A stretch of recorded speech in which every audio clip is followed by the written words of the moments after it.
है कि ये परंपरा से ज्यादा पररंपम्पा ऊपा इससे आपको निकलती दिखाई देगी। वहां स्त्री और पुरुष इकट्ठे होते हैं। लो जी, पार्टी शुरू होने लगी। स्ट्रिप क्लबिंग आपको प्राचीन काल में सनातन धर्म में दिखाई देती है। वहां एक स्त्री को नंगी कर पूजते। लो जी, नंगी करके स्त्री की पूजा शुरू होने लगी है।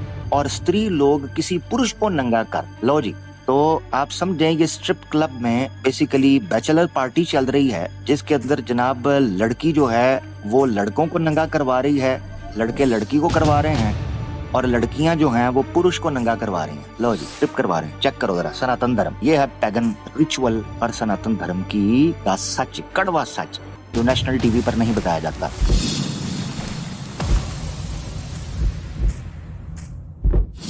मैं आपको लेके चलता हूँ। इससे पहले कि मैं उस रेफरेंस के अंदर कूदूं, मैं आपको थोड़ा सा बैकग्राउंड देना चाहता हूँ। सनातन धर्म के अंदर एक फिलॉसफी पाई जाती है जिसको वाम मार्ग की फिलॉसफी कहते हैं। वाम मार्गी बेसिकली एक लेफ्टिस्ट अप्रोच होती है, not a politically but spiritually leftist. Spiritually leftist का मतलब ये होता है कि वो ईवल के थ्रू या अधर्म के थ्रू या कुकर्म के थ्रू या कुप्रथा के थ्रू या अ, अविद्या के थ्रू, ठीक है ना, तो इस जरिए से वो ईश्वर का मुख प्राप्त हैं, मुख प्राप्ति करते हैं ईश्वर को। ईश्वर की खोज वो अधर्म के माध्यम से करते हैं। तो ये स्पिरिचुअल एक लेफ्ट मूवमेंट है जिसको वाम मार्गी बोलते हैं। और जो राइट मूवमेंट होती है वो बेसिकली धर्म को, वेद को, सनातन धर्म की फिलॉसफी के अकॉर्डिंग मानती है। ये याद रखना चाहिए कि सनातनी जब वाम मार्ग के ऊपर फंसने लगते हैं तो वो ये बोलते हैं कि जनाबे अली, ये तो सनातन धर्म में है ही नहीं। ये बात गलत है।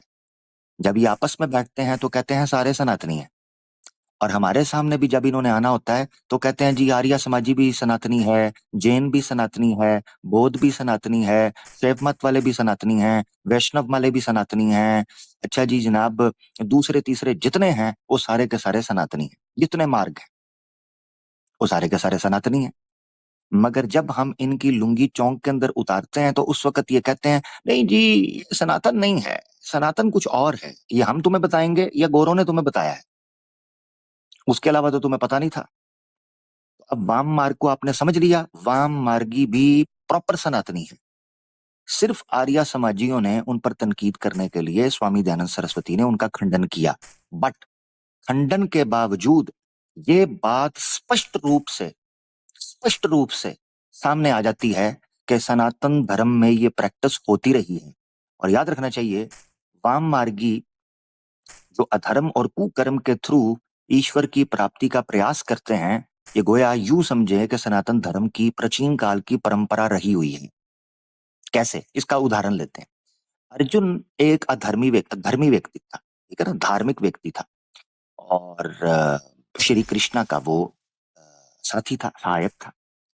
भगवत गीता में अर्जुन जो विराट रूप है श्री कृष्ण का, जो कि वो ईश्वर बनकर सामने आते हैं, भगवान बनकर सामने आते हैं, वो रूप अर्जुन देखता है। धर्म के माध्यम से, अपनी उस प्रयास और प्रयत्न के माध्यम से जो वो सत्य की खोज में प्रश्न उत्तर के सेशन से हासिल करना चाहता था। भगवत गीता उसकी सहायता करती है इस एतबार से। श्री कृष्ण उसको वो रूप दिखाते हैं जिसे देखकर वो भय से भर जाता है और गिरता है। वेयर एज रावण, रावण के सामने भी मुख्तलिफ किस्म के भगवान इनके प्रकट होते हैं। ब्रह्मा, शिव का तो वो भक्त था महाकाल का, ठीक है। तो रावण जो है ये अधर्म के काम पर चल रहा था, मगर ईश्वर ने उसको वरदान दिए। इसी तरीके से अर्जुन जो है वो धर्म के काम पर चल रहा था। या नारदा हैं या ऋषि गौतम हैं, ये वो लोग हैं, और भी ऋषि अगस्त्य हैं। इन लोगों को भी ईश्वर का अपनी मैनिफेस्टेशन दिखाई देती है मुख्तलिफ आकृतियों के अंदर, ठीक है जी। इससे एक चीज वाजे हो जाती है, वो ये होती है कि सनातन धर्म की फिलॉसफी के अकॉर्डिंग अगर आप अच्छे हों तब भी, अगर आप बुरे हों तब भी, दोनों सूरतों में ईश्वर किसी ना किसी तरीके से आप पर अपनी छाया डालता है। अब उसका नतीजा, उसका परिणाम क्या निकलता है, ये एक अलग विषय है, अ, अगर ये होता ज़रूर है। अब आपने बेस समझ ली वाम मार्गियों की। अब हम चलते हैं, इससे हमें सिद्ध करना ये मकसद है कि इनके यहाँ ये परंपराएं रही हैं। ज़रा दिल थाम लीजिएगा, क्योंकि ये जो परंपरा हम आपको दिखाने वाले हैं, बड़ी ही खतरनाक परंपरा है वाम मार्गियों की। इतनी खतरनाक है कि ये परंपरा से ज्यादा पररंपम्पा पू-पा इससे आपको निकलती दिखाई देगी। और कुछ और भी रेफरेंसेस हम आपको दिखाएंगे इसकी सपोर्ट के अंदर, ताकि ये ना कहें सनातनी के जनाब वाम मार्गी जो हैं ये अधर्मी थे और अधर्मियों की बेस पर करते थे। इस वक्त सत्यार्थ प्रकाश का हिंदी हिंदी एडिशन जो है आपके सामने है, उसका एकादश समोल्लास है, यानी 11th चैप्टर है, पेज है 231। यहाँ से ये चीज शुरू हो रही है। यहाँ वाम मार्गियों के विषय के ऊपर बात करते हुए उनका खंडन चल रहा है, और खंडन करते हुए वाम मार्गियों की कुछ परंपराएं हैं और कुछ उनकी विधि है, उस पर बात करते हुए उन्होंने बात की है। पहले वो बताते हैं कि भैरव चक्कर बनाते हैं वाम मार्गी लोग जो होते हैं, ठीक है, जमीन के ऊपर पट्टे पर, और उसके बाद वो एक मंत्र बोलते हैं, ये ब्रह्म शापम विमोचत, ब्रह्म शापम विमोचत, हे मद्या, दारू। मद्य बोलते हैं लीकर को, अल्कोहल को, दारू को, शराब को, खमर को, ठीक है ना जी। तो दारू को बोल रहे हैं तू ब्रह्मा आदि। तो अभी आपने सुनना है, एक दो पेज हैं जिसको हम देखते हैं। आपने देखना है कि सनातन धर्म के अंदर क्या परंपरा चल रही थी और सनातनी किस चीज को फॉलो कर रहे थे। हे मद्या, तू ब्रह्मा आदि के शाप से रहित हो एक गुप्त स्थान में, कि जहां सिवाय वाम मार्गी के दूसरे को नहीं आने देते, वहां स्त्री और पुरुष इकट्ठे होते हैं। लो जी, पार्टी शुरू होने लगी है वाम मार्गी की। वाम मार्गी की फार्म हाउस पार्टी शुरू होने लगी है जी। स्ट्रिप स्ट्रिप क्लबिंग आपको प्राचीन काल में सनातन धर्म में दिखाई देती है। वाम मार्गी के दूसरे को नहीं आने देते, वहां स्त्री और पुरुष इकट्ठे होते हैं। लो जी, वहां एक स्त्री को नंगी कर पूजते। लो जी, नंगी करके स्त्री की पूजा शुरू होने लगी है। वहां एक स्त्री को, और ये आपने नोट करना है स्त्री कौन कौन सी होगी, ये भी आपको पता चलेगा कि सनातनियों के नजदीक ये स्त्री कौन कौन सी होती थी, ठीक है ना। तो एक स्त्री को नंगी कर पूजते और स्त्री लोग किसी पुरुष को नंगा कर। लो जी, तो आप समझें ये स्ट्रिप क्लब में बेसिकली बैचलर पार्टी चल रही है, जिसके अंदर जनाब लड़की जो है वो लड़कों को नंगा करवा रही है, लड़के लड़की को करवा रहे हैं, और लड़कियां जो हैं वो पुरुष को नंगा करवा रही हैं। लो जी, स्ट्रिप करवा रहे हैं। चेक करो जरा सनातन धर्म। पूजते और स्त्री लोग किसी पुरुष को नंगा कर पूजती है। कोई किसी की स्त्री, कोई अपनी व दूसरे की कन्या, कोई किसी की व अपनी माता। लो जी, माता को भी।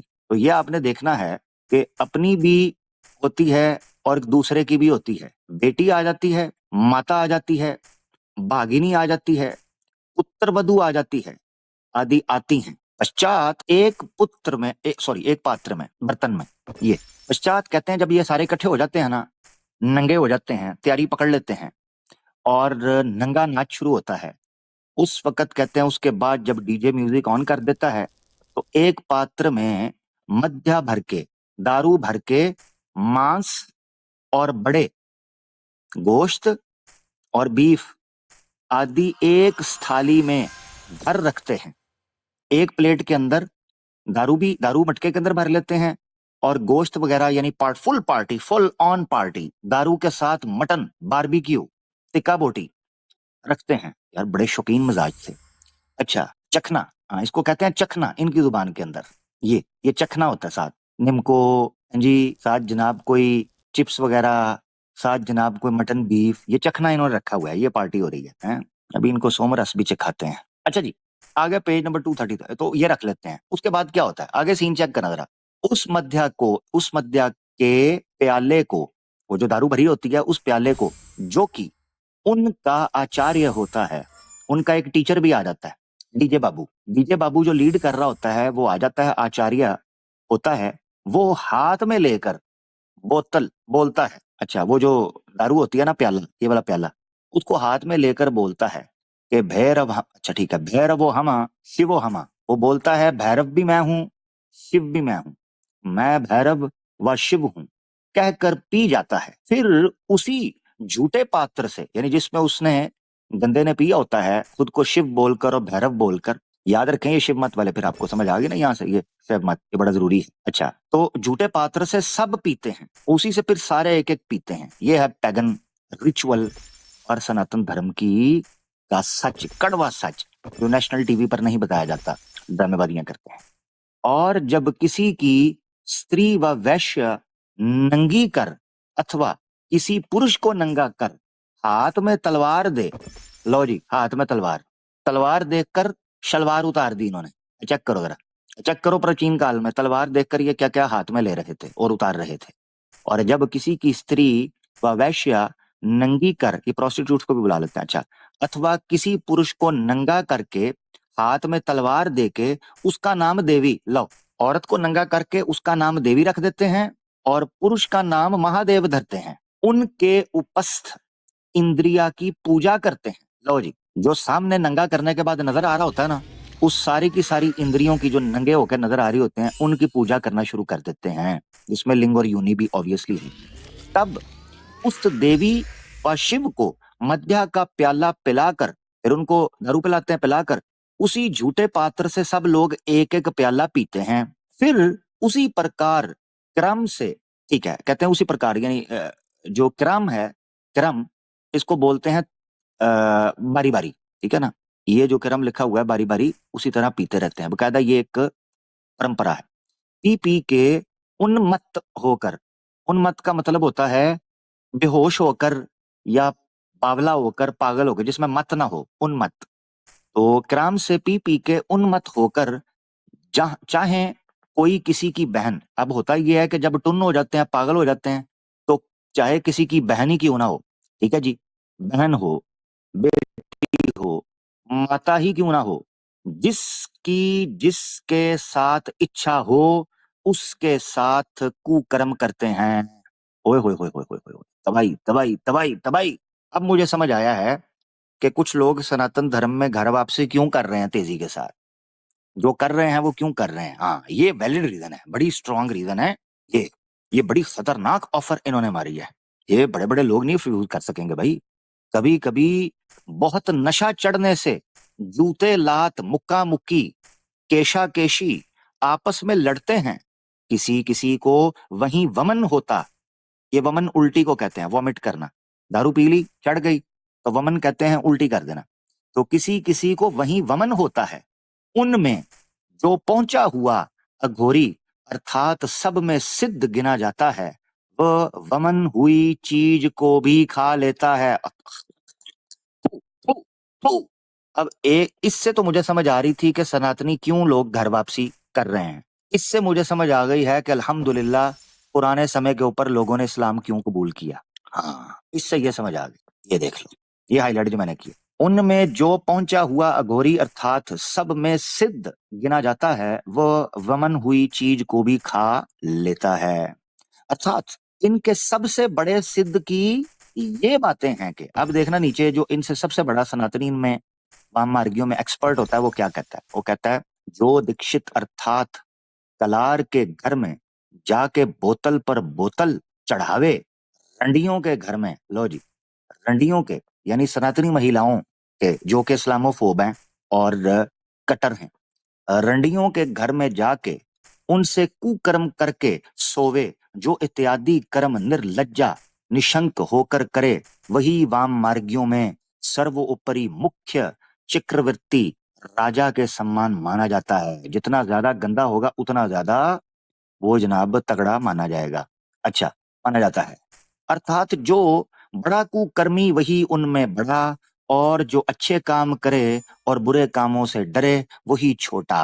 चेक करो जरा, चेक करो, चेक करो। ओ सनातनियों, भला बताओ, हमें इस्लाम छोड़ने का कहते हो, जब हम तुम्हारे धर्म की तरफ आंख उठाकर देखते हैं, ओए होए होए होए होए, सवाए सीता के कुछ भी अच्छा नहीं लगता, करें तो करें क्या, बताएं तो बताएं सही ना जी। अब राल टपकने के ऊपर तो लुंगी नहीं टपका सकते ना, कुछ तगड़ा दीजिए, तगड़ा, हाँ तगड़ा कारण दीजिए। आप तगड़ी महिला हमें देना शुरू कर देते हैं, उसको संभालेगा कौन, हमें बताओ। हमसे इस्लाम छुड़वाकर हमें देना क्या चाहते हो? आगे देखें जी, क्या कहते हैं? ऐसा तंत्र में कहते हैं, याद रखें वाम मार्गियों का बकायदा अपना एक तंत्र है, जिसका यहाँ पर जिक्र भी किया, उड़ीसा का एक तंत्र है, इनके बकायदा ग्रंथ हैं। अगर आप देखिएगा कि हम गलतफहमी दूर कर देंगे, जो सनातनी ये कहेंगे कि इसकी सनातन धर्म में कोई जगह नहीं, ये सब निषिद्ध है सनातन धर्म में, अभी हम पोल पट्टी उसकी तसल्ली से खोलेंगे। ऐसा तंत्र में कहते हैं कि जो लोक लज्ज, शास्त्र लज्ज, कुल लज्ज, देश लज्ज आदि पाशों में बंधा है वह जीव, और जो निर्लज्ज होकर बुरे काम करे वही सदा शिव है। मैंने जैसे आपको बताया था, दो प्रकार के लोग हैं, दो प्रकार के, एक धार्मिक जो कि स्पिरिचुअली राइट विंग के हैं, और एक अधर्मी जो कि स्पिरिचुअली लेफ्ट विंग के हैं। तो जो राइट विंग के माने जाते हैं वो तो आपको पता है, उनमें वैदिक जितने वैदिक शास्त्रों को मानने वाले या पौराणिक हैं जितने, ठीक है।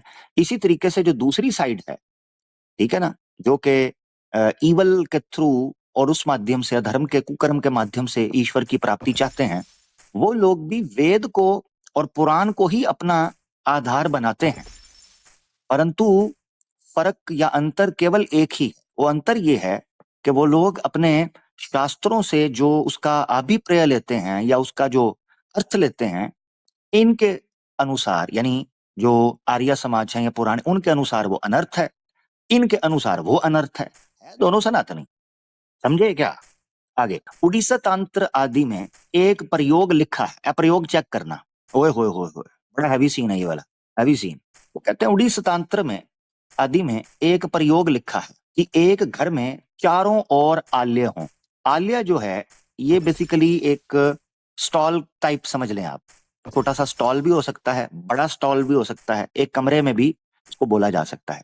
उड़ीसा तंत्र आदि में एक प्रयोग लिखा है कि एक घर में चारों ओर आल्य हों, उनमें मध्य के बोतल भर के धर देवें, बोतलें ही बोतलें भर दें शराब की, उस आले से एक बोतल पी के दूसरे आले पर जावे, उसमें से पी तीसरे, और तीसरे में से पी चौथे आले में जावे, यानी दारू पर दारू, एक स्टॉल पर एक बोतल, दूसरे पर दूसरी बोतल, तीसरे पर तीसरी बोतल, चौथे पर चौथी, खड़ा खड़ा तब तक मध्य पीवे कि जब तक लकड़ी के समान पृथ्वी में ना गिर पड़े। दारू पी पी के पटक करके नीचे गिरे, तब आगे क्या करना है? रुक जाना है। वो कहता नहीं, रुकना नहीं है, अभी तो शुरू हुई है पार्टी। वाह भैया, लीजा सिस्टर नीचे मैसेज किया, वाकई ये देखें चौथे पर आकर ये रुका है, तो 4 बोतल वोडका ही होगी वैसे, ये देखें चौथे पे आके वो रुका है। तो सनातन धर्म, अब आपको समझ आएगी कि सनातन धर्म के अंदर दारू दबा दब पी के ये कुत्ते की तरह नालियों के इर्द गिर्द क्यों गिरे होते हैं ये सनातनी, इनके पुरुष भी और महिलाएं भी, आवारा किस्म के लुच्चे लफंगे।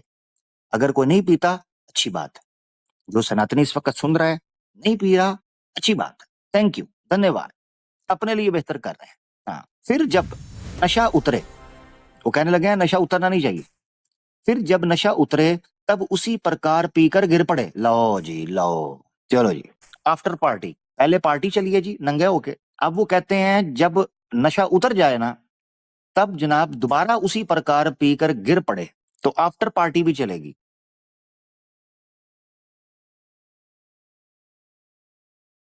ठीक है, हाँ, सुबह 5 बजे तक, तीसरी बार इसी प्रकार पी के गिर के उठे, कहते हैं 3 बार ये सीन होना चाहिए, 3 बार। तो तीसरी बार हाँ जबरदस्त यार, यहाँ भी त्रिमूर्ति का स्टाइल उन्होंने पूरा किया है, trinity of party, trinity of दारूपाजी, ड्रंक।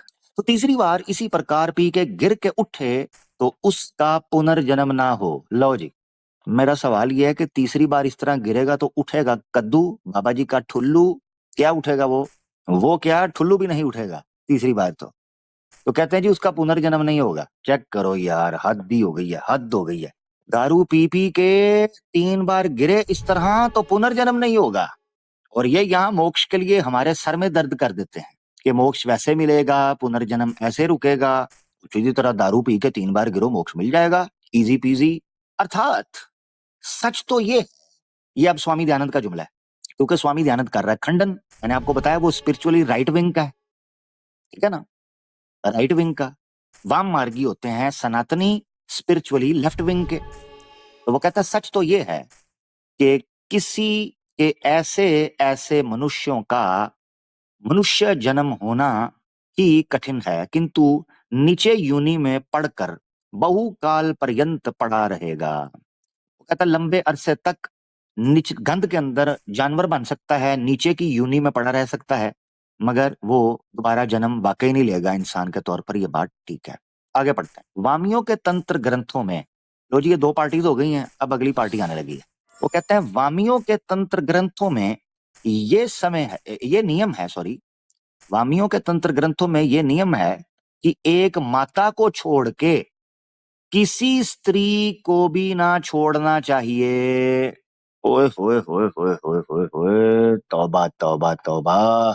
यानी इनका मतलब ये है कि बारीक आवाज वाली महिला देखी, उसकी नब्ज चल रही है, ताबड़तोड़ उस पर आक्रमण कर दो। आक्रमण, घर में घुसते ही, गलियों में घुसते ही आक्रमण, तबाही फेर दो, उसकी खेती को उजाड़ के रख दो। ये वो बोल रहे हैं। तो कि एक माता को, वो कहते हैं माँ बस छोड़नी है, बाकी ना बहन छोड़नी है, ना बेटी छोड़नी है, ना बीवी छोड़नी है, ना कजन छोड़नी है, ना सास छोड़नी है, ना कुलीग छोड़नी है, ना जनाब मकान मालिक मालकन छोड़नी है। अरे अरे यादें, पुरानी यादें। लड़की टेबल के नीचे से निकली, कहता है जी किराया लेने आई थी, हाँ उसको भी ना छोड़े। ओ वाम मार गया चतुर्वेदी माए फुट। तौबा तौबा तौबा। माता को छोड़ के किसी स्त्री को भी ना छोड़े, चाहिए, छोड़ना नहीं चाहिए। अर्थात चाहे कन्या हो व भागिनी आदि क्यों ना हो, सबके साथ संगम करना चाहिए। ओए होए होए। संगम पता है किसे कहते हैं? संगम कहते हैं उईमा। ये अब डिक्शनरी से उईमा ढूंढते रहना। सबके साथ संगम करना चाहिए। इन वाम मार्गियों में दशा महाविद्या यानी 10 बड़ी विद्याएं मौजूद हैं, वो प्रसिद्ध हैं।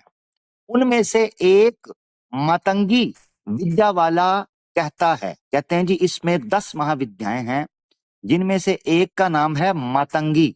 मातंगी का मतलब है माँ के साथ, जो आपने माँ को भी नहीं छोड़ना। यहाँ तो उन्होंने कहा था ना सिर्फ एक माता को छोड़ के, यहाँ आगे आपको बताने लगे हैं माँ को भी नहीं छोड़ना सनातनियों ने, ये लिखा हुआ है।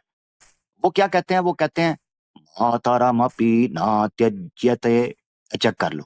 वो कहते हैं मातरमपि, ना माँ को भी ना त्याजित, उसको भी त्यागना नहीं है, माँ को भी नहीं छोड़ना। ये संस्कृत में लिखा हुआ है, इनके यहाँ ये तंत्र मौजूद है ग्रंथों में।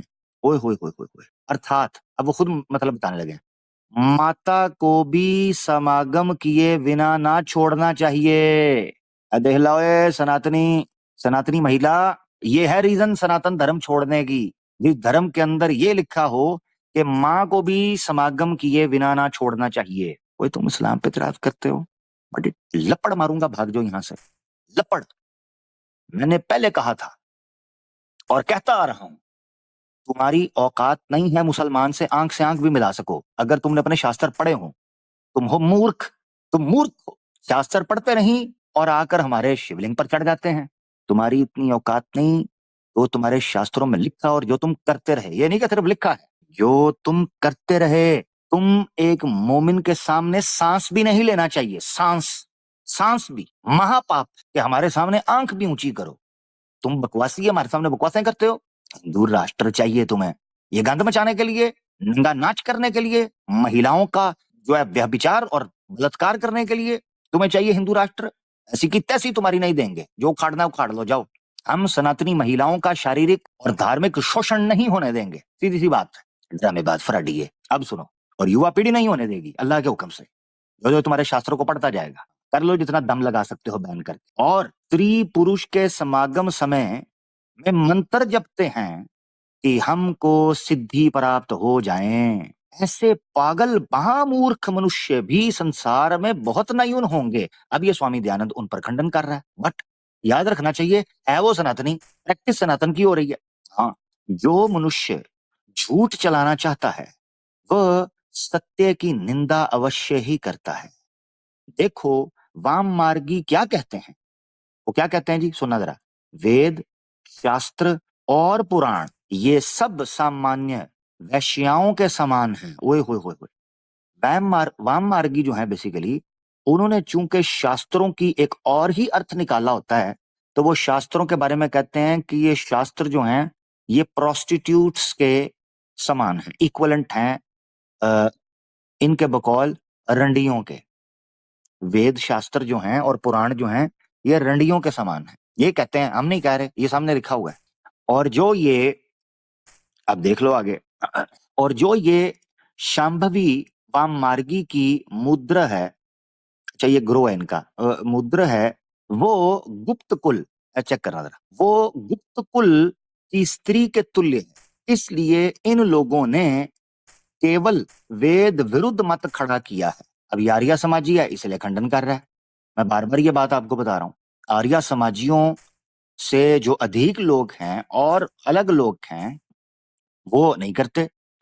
आज भी आपको वाम मार्गियों की वीडियोस वायरल होती दिखाई देती है, बड़ी संख्या के अंदर लोग वहां पर जाते हैं, उन उन परंपराओं का पालन करते हैं, उस विद्या का पालन करते हैं और उसको सनातन धर्म का अंग मानते हैं। इसकी प्रैक्टिस चल रही है आज भी। पश्चात इन लोगों का मत बहुत चला, तब धूर्तता करके वेदों के नाम से भी वाम मार्ग की थोड़ी थोड़ी लीला चलाई।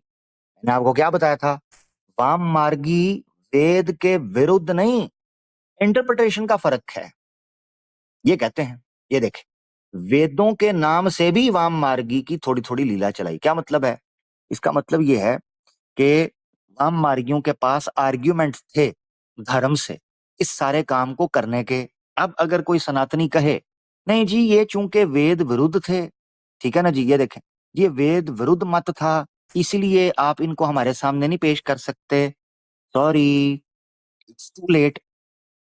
ये एक्स मुस्लिम्स को सपोर्ट करने से पहले सोचना था ना।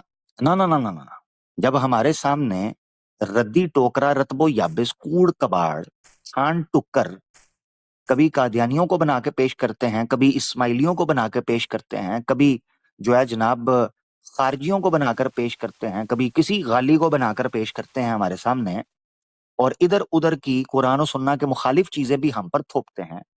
जब कोई एक जो है ना वो दाढ़ी पगड़ी वाला जिसने कोई गंदा काम किया हो उसको इस्लाम के साथ जोड़ते हैं, उस वक्त तुम लोगों को याद नहीं आता, सॉरी इट्स टू लेट, अब भुगतो, सॉरी।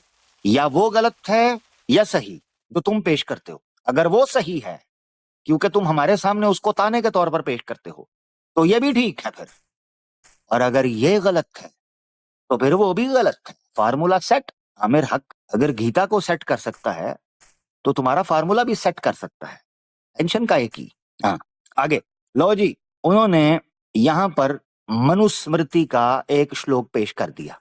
ये देखो, इन्होंने यहां नंबर नहीं दिया हुआ, मैं आपको जनाबो नंबर दे देता हूं मनुस्मृति का।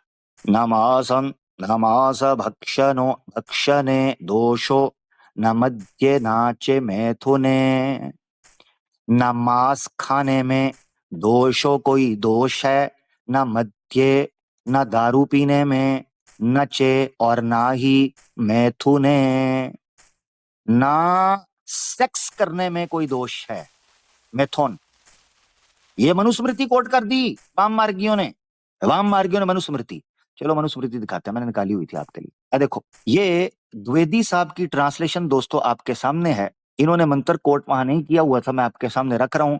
मनुस्मृति का 5वां अध्याय, ये नोट करके रख लें, मनुस्मृति का 5वां अध्याय है और श्लोक है 56वां, 56। ये देखो ये 56, इसको मैं जूम कर रहा हूं, 56 श्लोक है, 5 का 56 मनुस्मृति। ये देखा लिखा है, न मांस भक्षणे दोषो न मद्ये नाचे मैथुने, नाच मैथुने, ठीक है जी। मैथुने ये हमारा वो माम मार्गी जो यूज कर रहे हैं, इसी तरीके से मांस खाते हैं वो, इसमें कोई दोष ही नहीं है, ये लिखा हुआ है मनुस्मृति में। अब हुआ क्या, जब इनको, चले मैं ट्रांसलेशन द्विवेदी की दिखा देता हूं ताकि मेरी ट्रांसलेशन पर रोला ना डाल दे। देखो जी, मांस खाना, ये लिखा हुआ है, मांस खाना, मद्य पीना और मैथुन, इन कामों में मनुष्यों की प्रवृत्ति स्वाभाविक हुआ करती है, इस कारण इनमें दोष नहीं, देख लो जी, इस कारण इनमें दोष नहीं है। तो ये आपके सामने, मैं नहीं कह रहा, जीपी द्विवेदी की ट्रांसलेशन, द्विवेदी, मैं नहीं कह रहा। तो मांस खाना यानी मीट ईटिंग, मद्या दारू पीना, लीकर, और मैथोन सेक्स करना, व्यभिचार करना, इंटरकोर्स, सेक्सुअल इंटरकोर्स, मैथोन, ये आपके सामने लिखा हुआ है, मैं नहीं कह रहा। अब कोई उठेगा, इससे पहले के उठे और शवकाणी करे, हम उसकी शवकाणी पहले ही ठंडी कर देते हैं, क्या कहते हैं, जो कि हमारी आदत है। ये पेश कर सकते हैं आपके सामने दोस्तों विशुद्ध मनुस्मृति, और कह सकते हैं कि विशुद्ध मनुस्मृति के अंदर 5 के 56 को प्राक्षेप्त कहा गया है, और एक स्टार लगा हुआ है डॉक्टर सुरेंद्र कुमार ने जो मनुस्मृति लिखी, उसमें उन्होंने इसको फैब्रिकेटेड कहा हुआ है। बट गेस व्हाट, यहाँ एक मसला है। मसला ये है, पहले मैं इसको आपके श्लोक को आपके सामने, यहां हम आपके मसला ये हल कर देते हैं। ये कह सकते हैं कि विशुद्ध मनुस्मृति के अंदर चूंकि इस श्लोक को फैब्रिकेटेड प्राक्षेप्त कहा गया है, फैब्रिकेटेड कहा गया है, और स्टार लगा हुआ है इसके ऊपर, लिहाजा इसको तो हमारे स्कॉलर ने गलत कह दिया हुआ है कि यह मनुस्मृति में था ही नहीं। लिहाजा अब आप इसको हमारे सामने उदाहरण के तौर पर पेश ही नहीं कर सकते प्रमाण के तौर। यहाँ एक ब्लंडर है, वो ब्लंडर ये है, point number 1, doctor Surendra Kumar जुम्मा जुम्मा 8 दिन हुए हैं, वो ज्यादा शाणा है, वो शाणा है। स्वामी दयानंद सरस्वती को नहीं पता चला, स्वामी विवेकानंद को नहीं पता चला, अंबेडकर को नहीं पता चला, पुराने लोगों को नहीं पता चला, श्री राम को नहीं पता चला है। एक बंदा हमारे सामने वाल्मीकि रामायण का उदाहरण दे रहा था पिछवाड़ा गैंग से, और कह रहा था कि वाल्मीकि रामायण के अंदर श्री राम जी ने मनुस्मृति का नियम लागू किया था एक गांव पे, तो लिहाजा उनके यहाँ भी मनुस्मृति का नियम बड़ा उत्तम माना जाता था। हाँ, आदि शंकर आचार्य, थैंक यू, आदि शंकर आचार्य को नहीं पता चला कि मनुस्मृति क्या है, ये गलत है ये श्लोक, पॉइंट नंबर 1। तो ये ड्रामेबाजी है इनकी कि ये आज सुरेंद्र कुमार, जब जूते खाने के बाद सनातनियों को पता चला कि ये तो बेड़ा गर्क हो गया मनुस्मृति का, इन्होंने कहा धर्म बचाना है तो मनुस्मृति को फैब्रिकेटेड कहना शुरू कर दो, और सारा कुछ हमारे साथ ही कॉपी कैट करोगे, कॉपियां करोगे, कॉपी कैट्स, कॉपी काउज, ओ कॉपी काउज, तुम कॉपी कैट भी नहीं हो, कॉपी काउ हो। तो कॉपी काउज, तुम सब कुछ हमारे से ही कॉपी करोगे, कॉपी काउज। तो तुम्हें पता है, तुम चाहे कॉपी काउ ही क्यों ना हो, बड़ी ईद आ रही है, हम कॉपी काउ को भी कपा कप हैं लंबा डाल देंगे, याद रखना। तो पॉइंट नंबर 1, पहला मसला ये है कि इन बड़े बड़े स्वामियों को, गुरुओं को, आचार्यों को नहीं पता चला, जो सुरेंद्र कुमार ने उठकर स्टार लगाने शुरू कर दिए, जो पसंद नहीं आए, जिन पर आरोप लगते थे, जिन पर आपत्तियां उठती थी, उनको स्टार मारना शुरू कर दिया, पॉइंट नंबर 1। दूसरा मसला क्या है पता है क्या, इसने जो नियम यहां पेश किया है वो इनके अपने नियम के अनुसार इसको फैब्रिकेट होने ही नहीं देगा। आपने चेक करना है कैसे, ये देखो जरा, प्राक्षेप्त कहने की, फैब्रिकेट कहने की जो इसने रीजन, मिसाल के तौर पर मुसलमानों के यहाँ अगर किसी हदीस को सही या ज़ईफ कहा जाता है, उसके पीछे उसूल और रीजन होता है। इन्होंने अपनी तरफ से ये रीजन देने की कोशिश की कि जो 56वां श्लोक है मनुस्मृति 5वें अध्याय का, वो बेसिकली दूसरे श्लोक के विरुद्ध है, कॉन्ट्राडिक्टरी है। चेक करना जरा, देखो, ये देखो, ये 41 से, सॉरी 51 से 55 तक ये क्या कहता है, और यहां पर 53 के ऊपर आ गया और 54 के ऊपर आ गया, ठीक है, और आगे दूसरा श्लोक चलना शुरू हो गया। तो हम यहां से देखते हैं यह क्या कहता है, देखें, कहता है 41 से लेके 45 तक में, सॉरी 51 से लेके 55 तक में, तो 56वां इसने जिक्र नहीं किया, कोई बात नहीं, मगर इसको स्टार मारा है। तो कहता है मांस भक्षण का स्पष्ट निषिद्ध है, और इस श्लोक में उसका समर्थन है। तो कहता है कि 56वें से ऊपर 5 श्लोकों के अंदर क्योंकि मांस खाने से निषिद्ध कहा गया है, और 56 श्लोक के अंदर यह कहा गया है कि ना मांस भक्षण दोषो, कि मांस खाने के अंदर कोई दोष नहीं है, इस वजह से ये आपस में अंतर विरोधी है, आपस में विरोध होने की वजह से इनका कोई इसको प्राक्षेप कह दिया। अब पॉइंट नंबर 1 सुनना जरा, इन्हीं के नियम के अनुसार बात करूंगा, अपनी बात नहीं कर रहा, जो सनातन धर्म के नियम मौजूद है शास्त्रों की का अध्ययन करने के अनुसार मैं उस पर बात करूंगा, ठीक है ना। सुने जरा, पॉइंट नंबर 1, ये कैसे सिद्ध हो गया कि वो वाले प्रक्षेप्त नहीं हैं, ये वाले हैं, क्योंकि विरुद्ध तो दोनों श्लोक आपस में है ना, तो इस श्लोक का फैब्रिकेटेड होना कैसे सिद्ध हो गया? Point number 1। दूसरा जो अहम है, ये नियम कहां से आ गया? सनातन धर्म के शास्त्रों का अध्ययन करने किस गुरु का ये नियम है कि सामान्य कोटि के शास्त्रों का आपस में विरुद्ध होना? दोबारा रिपीट कर रहा हूं यह नियम, सामान्य कोटि के शास्त्रों का आपस में विरुद्ध होना एक श्लोक को प्राक्षिप्त करार देता है। यह नियम कहां से आ गया? सनातन धर्म के अंदर नियम यह था कि अगर एक सामान के, एक कोटि के शास्त्र आपस में विरुद्ध होंगे तो नियम विकल्प हो जाएगा, दोनों पर चलना, दोनों का पालन करना, यह धर्म होगा। मैं अपनी बात नहीं कर रहा। तो यह प्राक्षिप्त कैसे हो गया? तो वाम मार्गी बिल्कुल ठीक कर रहे हैं। मान लो 51 से 55 के अंदर अगर मांस भक्षण को निषिद्ध भी किया गया हो, तब भी दोनों नियम चलेंगे। लो जी, मैं अपनी तरफ से बात नहीं कर रहा, ये आपके सामने ऋषि गौतम का धर्म सूत्र है। शास्त्रों को पढ़ना कैसे है आपके सामने, ये देख ले। ठीक है जी, ये गौतम धर्म सूत्र। और गौतम एक बड़ा, बहुत बड़ा ऋषि है जिसका पुराणों के अंदर भी कथन और कई घटनाएं आई हैं जो ऋषि गौतम के हवाले से बात करती हैं। ठीक है ना, बड़े बड़े गंदे किस्म के वाकयात भी हैं। स्लेवरी में जो मैंने प्रोग्राम किया था उसमें भी ऋषि गौतम का मैंने जिक्र आपको दिखाया था। उधर भी मैंने एक प्रमाण दिया था, बृहद अरियन का उपनिषद का, ऋषि यजनावल्क्य ने जो लिखी है, जहां गौतम को बादशाह लालच देता है, मेरे पास रुकने के लिए तुझे मैं लौंडियां देता हूँ, गुलाम। तो स्लेवरी का जो प्रोग्राम है वो भी वीपीएन लगा के आपको देखना पड़ेगा, इन्होंने बैन किया हुआ है, तो आपको वीपीएन लगा के देखना पड़ेगा। वहां भी मैंने प्रमाण दिए थे कि कैसे ये स्लेवरी के अंदर इन्वॉल्व रहा, इतना बड़ा ऋषि। तो गौतम धर्म सूत्रा में आपने पहले अध्याय के अंदर आना है। ठीक है जी, पहले अध्याय का ये यहां से, ठीक है, यहां आपने दूसरे अध्याय में जाना है। ठीक है ना, ये अध्याय दूसरा चल रहा है। ठीक है, अच्छा, इसमें आपने पढ़ना है। तो ये बन जाएगा आपके सामने। नियम मैं बता दूं ताकि ये प्राक्षिप्त कहने का नियम भी जो उन्होंने बताया ये भी बिल्कुल गलत है। तो गौतम धर्म सूत्र का ये एडिशन, इसका पेज नंबर 3 है।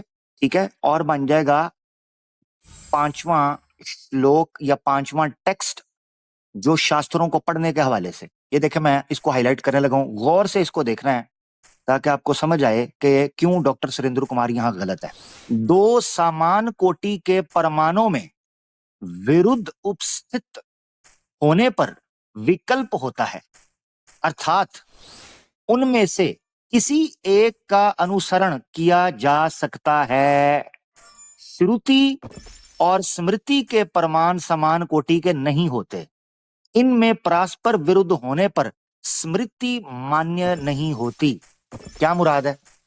यहां नियम दिया गया, नियम यह दिया गया है कि अगर मान लें वेद और मनुस्मृति, दो शास्त्र हमारे सामने पड़े हैं, अगर मनुस्मृति का कोई नियम वेद के विरुद्ध चला जाता है तो मनुस्मृति को छोड़ दिया जाएगा, वेद को उत्तम जाना जाएगा, वेद को प्रमाण माना जाएगा, वेद मान्य नहीं होगा, वेद ऊपर होगा। ठीक है, अगर अगर समान कोटि के परमाणु यानी मनुस्मृति या नरद स्मृति आपस में विरुद्ध हो जाएं तो दोनों में नियमों का एतबार से विकल्प हो जाएगा। विकल्प कहते हैं ऑप्शनल होना। आपके पास एक नियम है, मिसाल के तौर पर अगर मनुस्मृति में यह लिखा है कि मांस भक्षण निषिद्ध है और दूसरे श्लोक में लिखा हुआ है मांस खा सकते हैं, निषिद्ध नहीं है, तो यह नहीं किया जाएगा जो डॉक्टर सुरेंद्र कुमार ने किया है कि जहां लिखा हुआ है मांस खा सकते हैं उसको निषिद्ध कर दे और उसको प्राक्षिप्त कह दे, फैब्रिकेटेड कह दे। वो विकल्प हो जाएगा। विकल्प, पॉइंट समझ रहे हैं? ऑप्शनल हो जाएगा, यानी आप मांस खा भी सकते हैं, ना भी खाएं, दोनों कर सकते हैं। इसी तरीके से अगर मनुस्मृति में लिखा है कि आप दारू नहीं पी सकते और दूसरे श्लोक के अंदर लिखा है आप दारू पी सकते हैं, तो वो नियम अकॉर्डिंग टू गौतम, ऋषि गौतम का धर्मसूत्र, आप वो विकल्प नियम हो जाएगा। आप दारू पी लें तब भी ठीक है, दारू ना पिए तब भी ठीक है। दिस इज सनातन धर्म। ठीक है जी, अब ये नियम इनका टूटा इस एतबार से तो सुरेंद्र कुमार ने गपोड़बाजी की। ये कहा, उसने क्या क्या कारण दिया? 5 के 56 के प्राक्षिप्त होने पर क्या कारण दिया कि ये 51 से 55 श्लोक के विरुद्ध जा रहा है। सो व्हाट, सामान्य कोटि के प्रमाण है, स्मृति है, स्मृति आपस में विरुद्ध जाएगी तो किसने कहा है कि आप उसको ये है। अच्छा जी, अब हम मनुस्मृति से भी आपको ये प्रमाण दे देते हैं। मनुस्मृति से भी मनुस्मृति में 2 का 14 आप पढ़ेंगे, मनुस्मृति, ठीक है जी। ये मैंने आपके सामने ट्रांसलेशन रखी है इंग्लिश की, ताकि ये भी एक हिस्सा इसमें ऐड हो जाए, आप चेक कर सकते हैं। मनुस्मृति में दूसरा अध्याय जो है, ये धर्म शास्त्रों के पढ़ने के एतबार से बड़ा शानदार है कि धर्म किसे कहते हैं, धर्म की परिभाषा क्या है, धर्म का उदाहरण क्या है, धर्म के लक्षण क्या हैं, धर्म के शास्त्र क्या हैं, और एक धार्मिक व्यक्ति कैसे जीता है, ये सारा कुछ। तो स्टार्टिंग में ही मनुस्मृति 2 का 14 आप पढ़ें, ये देखें क्या लिखा हुआ। But when to sacred text, Shruti यानी श्रुति के 2 टेक्स्ट आपस में अगर कॉन्फ्लिक्टिंग हो, both are held to be law, दोनों नियम होंगे। For both are pronounced by the wise to be valid law. देख लो, अगर मनुस्मृति के 2 नियम आपस में विरुद्ध हो जाएं, दोनों नियम माने जाएंगे, विकल्प का फार्मूला लगेगा, विकल्प का नियम लगेगा अकॉर्डिंग टू सनातन धर्म की विद्या, शास्त्रों का अध्ययन करने की विद्या। वो both are pronounced by the wise, क्योंकि सारे ऋषियों ने, गुरुओं ने, स्वामियों ने, विद्वानों ने इकट्ठे किए हैं, ठीक है ना जी। ये है, इस बेस पर हम कहते हैं कि मनुस्मृति का ये श्लोक बिल्कुल सेट बैठता है, इसको किसी ने नहीं गलत कहा। मांस खा सकते हैं आप अकॉर्डिंग टू सनातन धर्म, दारू पी सकते हैं आप अकॉर्डिंग टू सनातन धर्म, और व्यभिचार, मैथुन कर सकते हैं आप, इसमें इस कारण इनमें दोष नहीं है। बस ये सीधी सी बात हो गई। अब वाम मार्गियों का ये सारी चीज हमने आपके सामने रखी है कि वो क्या क्या करते रहे हैं।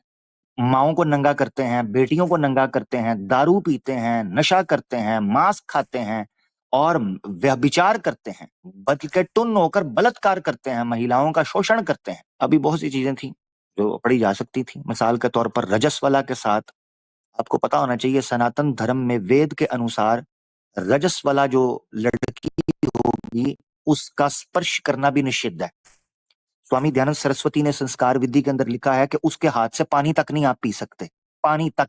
रजस वाला कहते हैं ऐसी लड़की को जिसको मेंसेस आए हुए हैं, तो वेद कहती है स्पर्श नहीं कर सकते। स्वामी दयानंद सरस्वती कहता है चूंकि स्पर्श नहीं कर सकते तो उससे जल भी, पानी भी नहीं पी सकते, घर में बैठे पानी नहीं पी सकते। तो वाम मार्गी कहते हैं इनके नजदीक वो महिला उत्तम है जिसको रजस आया हो, उसको वो अपनी देवी बना लेते हैं। बहुत सारी बातें हैं जो जिक्र की जा सकती थी, मगर यहाँ पर मैं बस इतना ही कहूंगा। पर ये बात रखना इसलिए जरूरी थी कंप्लीटली, ताकि सिर्फ ये ना लगे कि ये एक इनके नजदीक कोई गुमराह फिरका है, कोई सेक्ट है जिसको ये सनातनी नहीं कहते। नहीं, ये सनातनी हैं, left wing, spiritually left wing के वाम मार्गी हैं।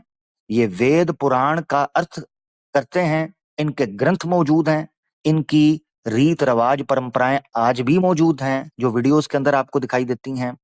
इसी तरीके से ये नंगे नाच करना, अघोरी बनकर नाचना, पीटना, सारा कुछ ये करना, ये सारी चीजें मौजूद हैं। फिर इन्होंने मनुस्मृति 5 के 56 से ये प्रमाण उठाया, जिसको प्राक्षिप्त कहने की सुरेंद्र कुमार ने नाकाम कोशिश की। वो इन्हीं के नियमों के अनुसार उसकी सारी की सारी रिसर्च बढ़ गई वहीं पर जहां वाम मार्गी बांटते हैं दारू पीकर, वहीं बढ़ गई वो सारी रिसर्च कुमार साहब की। अब नुद्ध पुद्ध शुद्ध पुद्ध तुद्ध इसके ऊपर नहीं चलेगा। अब भुगतो और अपनी जान छुड़वाओ। इस सनातन धर्म से ऐ महिला, खुद को बचाओ। इस्लाम की तरफ आना है, नहीं आना, रिसर्च करो, पढ़ो, कम से कम सनातन धर्म से अपनी जान छुड़ाओ। बहुत शुक्रिया जनाब, मेरे लिए बस इतना ही था जो खिदमत थी। दुआ में याद रखिएगा। जी लेना सिस्टर, आपका तबसरा, उसके बाद जी, मुझे इजाजत दीजिएगा। जी बहुत-बहुत शुक्रिया आमिर भाई, जज़ाकल्लाह। बहुत ही इन्फॉर्मेटिव आपने बातें की और यकीन मानिए कि जिस तरह आपने एक्सप्लेन किया है, इस तरह तो कोई भी नहीं कर सकता था। काफ़ी चीज़ें समझ में आई कॉन्ट्राडिक्टिंग लॉज़ के हिसाब से। दूसरा ये कि इन लोगों के भी जो कल्ट वगैरह हैं, तो ये अक्सर बैठ के जो है वो डिफरेंट फतवा जात